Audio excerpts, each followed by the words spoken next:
মা মা পরশুদিন থেকে তো আমাদের নতুন স্কুল খুলে যাচ্ছে, চলো না মা বিকেল বেলায় আমার নতুন বই খাতা পেন্সিল নতুন নতুন সব কিনে নিয়ে আসি। মা আমি ক্লাস 9 থেকে 10-এ উঠলাম, আমার 9-এর তো সব বইগুলো পড়েই রয়েছে নতুন অবস্থায়, ওগুলোই ওকে দিয়ে দাও, নতুন বই কেনার কি রয়েছে? হ্যাঁ আমি কেন তোর পুরনো বই খাতাগুলো নিতে যাব? আমি সব সময় তোর পুরনো বই খাতাগুলো আমাকে দিয়ে দেওয়া, তাই না? না মা আমি আর ওর পুরনো বই খাতা নেব না। দিদি তো ঠিকই বলছে, ওর তো সব নতুন বইগুলো পড়েই রয়েছে, ওগুলোই পড়বি। হ্যাঁ সব সময় ওর পুরনো বইগুলো আমাকে দেওয়া ভালো লাগে না।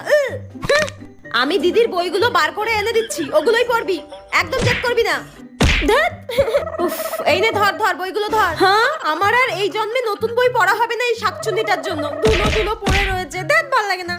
ঠিক হয়েছে, দেখ কেমন লাগে। দাঁড়া না, তুই যখন বিয়ে করে চলে যাবি তখন তো আমি নতুন বই কিনবই, তখন কি করবি আমি দেখবো। 100 টাকা? হ্যাঁ এই ওই টাকাটা আমার, দে বলছি।